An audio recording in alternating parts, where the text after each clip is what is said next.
Hi, my name is Andrea Gironis, and this presentation is going to be about the equipment I'm using for solar observing, some of the features on the sun that we can observe from Earth, as well as some of the interesting activity that's been going on the sun over the last few months. I am recording this because last time I was supposed to give this presentation, I came down with laryngitis. So better safe than sorry. I have recorded this and I don't think you'll be seeing my face for the rest of the presentation. Many of you know I began my solar imaging with a small and portable LUNT 40 telescope.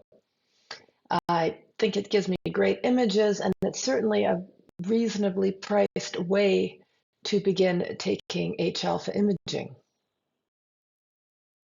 This is an example of one of the images that I took with the LUNT 40 millimeter H-alpha scope. I normally image in monochrome and then I add false color in Photoshop, and it is clearly a very capable imaging solar scope. Solar activity is increasing in 2023 and there are more and more storms, sunspots, and solar flares. I rely on these three sources of information. The Space Weather Live, there's an app and a website, as well as the Gong website, which provides live H-alpha views. It's really good to go and see what's happening on the sun.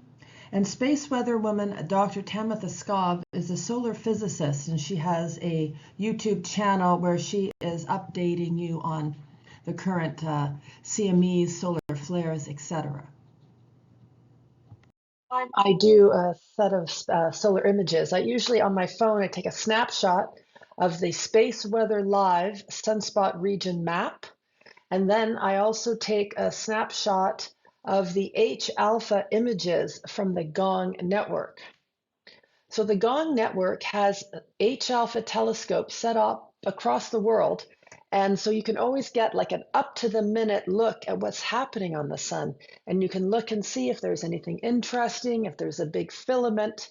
And it's a great way of not only finding out what's happening on the sun, but sort of keeping track of things. I like to merge the two bits of information because as you can see, the sun is just so active right now, it's hard to keep track of all the active regions.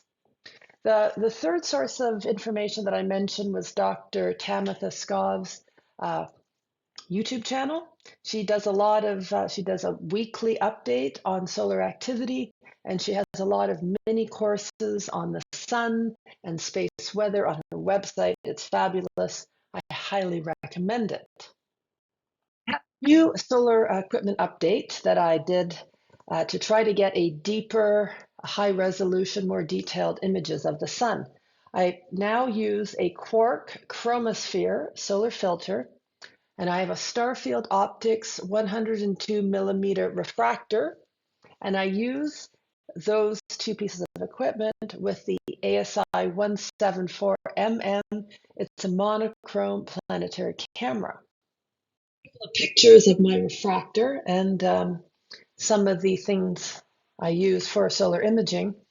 Obviously, with the H-alpha setup, I have a quark. It is sitting in a diagonal, and a lot of people use a diagonal both for imaging and for visual use. You can over on the other image, you'll see that I have stopped using the quark so that I can do a white light image.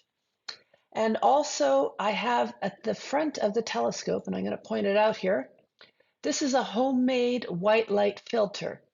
I purchased a Bader solar paper and I made a cardboard holder and I use that for solar imaging. I am still using the same camera and the diagonal, but there is no quark for white light. This is my quark imaging train. I ended up going for a straight through train. I wasn't crazy about the diagonal. At the front, I have a UV IR cut filter. This is an energy rejection filter. If you are using a telescope greater than 102 millimeters, you actually need an external ERF. This part here is the actual quark in the middle. It has a tuning knob and there's a little plug here where you actually need to give it power. Here I'm using a reducer. Because the quark has a built-in Barlow. It's actually a very, very narrow field of view on the sun. Many people use a reducer to then widen the field. And that is very helpful to get if you're going to try to do a full disk mosaic. You'll notice here that I'm actually at this point using an ADC, atmospheric dispersion corrector. ADCs are typically used in planetary work, so I happen to have one for my planetary work. What I'm using in this situation, I'm using it as a tilt adapter. Anytime you do solar imaging with Barlows, you run the risk of having Newton's rings. These are these funny rings, they're called interference rings that show up in your images, and they're really hard to get rid of unless you have a mechanism to tilt the sensor. And I can use an ADC, and you can use a tilt adapter. I think Tony uses a tilt adapter. Things about solar imaging is you can buy an inexpensive white light filter and really see a lot of interesting detail in white light, such as sunspots, granulation, faculae, which is white areas like plages along the edge. With white light, you are looking at more of the surface of the sun, or it's called the photosphere. And right now, because it's so close to solar maximum, white light imagery is very fun. A couple of images of my imaging train as it is now, straight through and all threaded. The reason I have it all threaded is because I didn't want to have any movement, because I take flats as well for solar imaging, and any movement in the imaging train can affect the flats. They won't work anymore. Quarks, by their nature, have a little bit of an uneven field, so using a flat frame is very important. There are different ways to take flats, and if you ever need questions about flats, I can answer those. What I have here is I'm going to get the little pointer. I've actually also done a double stack where I managed to mount the Etalon for my Lunt 40, and that's given me a double stack. So now I have a variety of configurations that I can use. I have with the reducer, without the reducer, and I have a double stack. And I'll just run through a couple of images so you can see the differences. An image of a sunspot from, gosh, I think this is near the end of June 22nd, and I've forgotten the name of it. This is what it looks like with a reducer. And it is a pretty nice and wide field of view. And I quite like the sampling at this magnification as well. You can see in this image, you can clearly see the dark umbra, you can see the lighter penumbra, and you can also see some of the fibrils, which are the dark lines going along the magnetic field. Now just keep an eye on that little sunspot because I'm going to show you what it looks like with the reducer. Without the reducer, and the field of view gets much smaller. What it looks like without the reducer. So as you can see, just using a quark without a reducer, you have a big, very deep field of view, very deep look, very narrow field of view. It's very nice, it's very detailed, it's very high res, but you don't get the full disk unless you have a much shorter telescope, and it's a lot harder to do a mosaic without getting lost in the sun. But I like the detail. I love being able to zoom in like this. Now this image was taken with the double stack and it's no reducer as well. I haven't quite finalized my technique with the double stack, but I do think that it gives a slightly different look. We are looking at a different layer of the chromosphere. We are seeing less of the penumbra, and we're seeing more of the spicules, which are the little hedges, and more of the fibrils, which are higher up in the chromosphere. A lot of people do double stacking with solar imaging because you are trying to narrow your bandwidth and get greater contrast. But I'm quite enjoying the double stack, and I think it shows a lot of promise. One of the ways to learn a lot about the sun was to complete something like the Astronomical League's H-alpha certificate. You need to document either by imaging or with sketching a variety of different features on the sun. different kinds of prominences, different kinds of features, and you also need to do a full disk, 30 of them, so that you can map the sun through 1 or 2 rotations. Example of a filament, it is the dark S-shaped. Filaments are basically solar storms that are on the surface of the sun. And there are tons of filaments, and they are very important to space weather, as we will discuss a little further on in this presentation. But this is one of the features you have to document for the certificate. Feature that you have to document for the H-alpha certificate are prominences, and not just any prominences. They want you to document a whole range of features. Some of them are pyramids, some of them are arches and loops, hedgerows. You get to learn all the different terminology. A prominence as well is basically a filament seen on the edge of the sun. So as a filament gets close to the edge, it goes from being a dark filament on the surface to being light against the darkness of space. And when you have a filament that goes over to the edge and then turns into a prominence, it becomes a philoprom. That you need to identify are spicules. And they present as a chromospheric fringe. And you can see along the edge of the sun, there's a little fringe there. They are tiny, short-lived little filaments rising up and down and are about the size of the Earth. On the disk in H-alpha, spicules appear as dark hedges or little bushels of spicules. A couple of features here are plages. Plages are named after the beaches in French word for beaches. And they appear like a beach because it's a beautiful white area that surrounds the dark sunspots. And plages are always usually related to sunspots.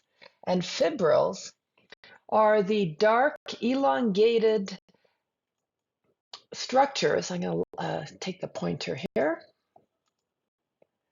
These are the dark, elongated structures, or chromospheric structures that align themselves along the magnetic field between the poles of a sunspot. That you're required to identify is something called an emerging flux region. And that is sort of exactly what it says it is. It is an area that is turning into a sunspot region. And what you're seeing are a bunch of flux tubes rising up through the chromosphere, being pushed up through convection. And eventually, over the next couple of days, this area will become 2 sunspots and an active region. Later on, I have a little video time lapse that I took of a filament, but it also has 2 emerging flux areas in there, and these areas later became sunspots. Another feature that you have to identify is something called an Ellerman bomb. Now, it's kind of unclear what an Ellerman bomb is, and they're very hard to locate information on. So if there's anybody out there who knows what an Ellerman bomb is and can explain it to me, I would love to hear from you. But it is described as tiny little micro flares surrounding sunspots in an active region. So you'll see near these sunspots, there are these little bright little tiny spots. You really kind of need almost a time lapse to see them sparkle. But that is what I believe are Ellerman bombs, although I'm open to being corrected. I'm going to switch to some of the activity that took place during May, June, and July, and just sort of like what's new on the sun. This image, actually, just by way of example, is one that I took with my double stack setup, and it is inverted so that those dark filaments actually appear white on the surface of the sun. In May, we had what is called a reverse polarity sunspot. Usually all of the sunspots, say in the northern hemisphere, follow the same pattern. A positive spot leads a negative spot. And in reverse, the reverse occurs in the southern hemisphere. In May, we had active region and sunspot 3296, which had a reverse polarity appear. This unstable magnetic situation right next to another sunspot AR 3293, caused multiple solar flares to be launched and sparked all of the whole time it traveled across the face of the sun. A bit of information you can get from Space Weather Live, and for all of the sunspot regions, they show the magnetic makeup. And you can see here that region 3296 had red leading and blue following, which is the opposite of what is supposed to happen when you are in the northern hemisphere of the sun, at least in this solar cycle. After the next solar cycle, this is likely reversed.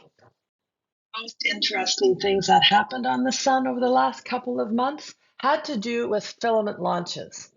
And you'll recall that filaments are these large features on the chromosphere of the sun, and that if they launch, basically it's sending a huge amount of material in a coronal mass ejection towards Earth. Sometimes it comes towards Earth, sometimes it doesn't, but when it comes towards Earth, it can have a lot of implications for space weather and the Earth geomagnetic activity. This is imagery from a program called a J Helioviewer. It is from SDO and 304 angstroms.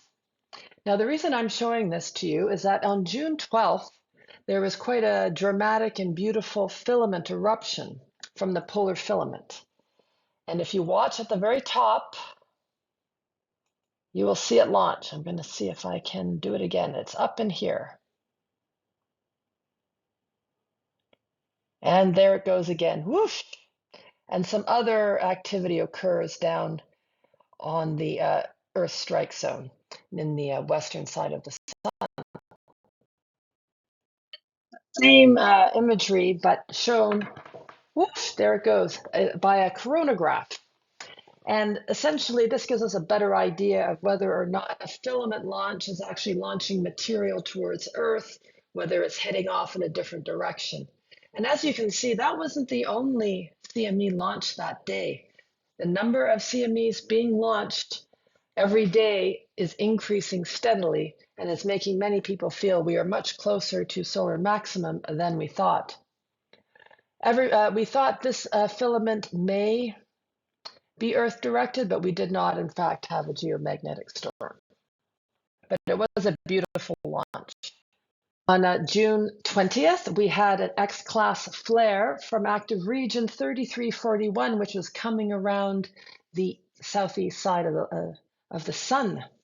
This was, I believe, one of 2 or 3 X-class flares in June. We haven't had very many so far, and none of them have been in the Earth strike zone, which is lucky because an X-class flare can be destructive. But so far, nothing has been pointed towards us. Is again, the imagery for that day, and I think you just saw, heading off to the east side of the sun, you can see what the X-class flare launched, and it was not insignificant. So as much as we are excited by X-class flares because they show increasing activity on the sun, if they are aimed at Earth, they could be quite dangerous. But you can see from this little imagery that lots and lots of material is being erupted from the sun every day. So this is a little time lapse that I took the next day, June 21st. This presentation was supposed to follow Tony's, and you recall that in Tony's presentation, he looked at this straight up and down prominence and wondered what on earth it was. I imaged this area the next day. It was in the northeast, just rotating into view. And you can see in this little time lapse that the little tiny prominence is linked with the larger, thicker prominence. Another feature of the last couple of months has been the appearance of ginormous sunspot regions. This was active region 3354, and it was just a monstrous looking grouping on the face of the sun. It was often compared in size to the drawing that was done about the Carrington event. That was a big solar storm that impacted Earth. It's impressive in H alpha, but it's even more impressive in white light, and I did take some imagery of that the next day. You can see in white light, there wasn't much happening on the sun other than this one massive area, and it is huge. I could not get a stacked image because there was too much cloud, so I just took a picture of this, posted the video, which shows just how big the sunspot area was. There have been other areas even bigger since that day, but the fact that we are getting more and more massive sunspot regions, again, is pointing towards solar maximum. That's the white light image I took the next day. As you can see, it had practically rotated out of view, and it was still pretty big. I have decided to update this presentation with a few things that have occurred since the last presentation, and namely a bunch of filaments that were launched near the end of the month. This filament, you can see there's a big S in the middle. You will notice that it will pop out, and there is also quite a dramatic and beautiful CME along the northwest edge, which you will see better once we get to the coronagraph.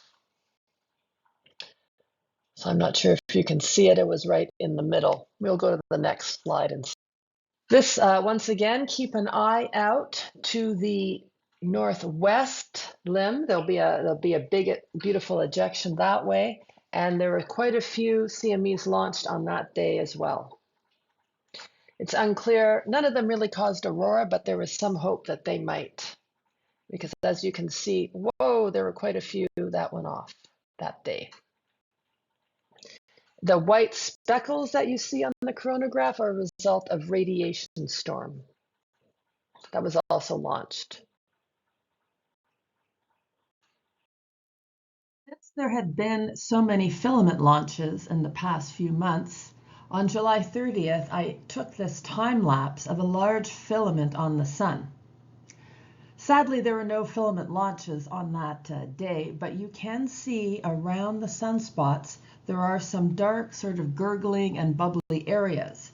These are, in fact, emerging flux regions, and later on they became AR 3392 and 3393.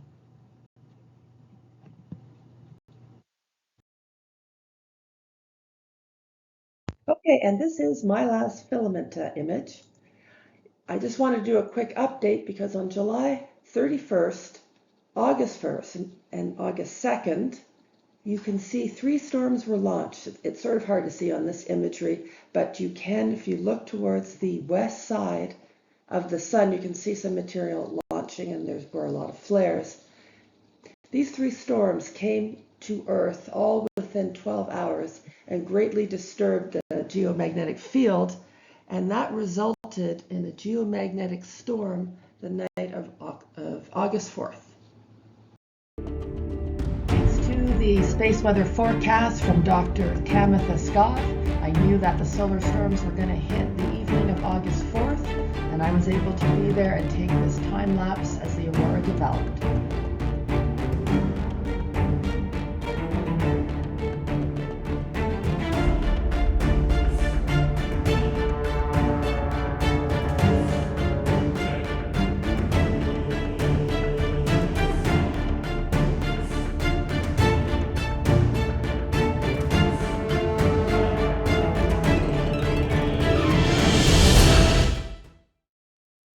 That is the end of my presentation. Thank you very much. If you have any questions about solar imaging or space weather forecasting, I'm happy to answer them.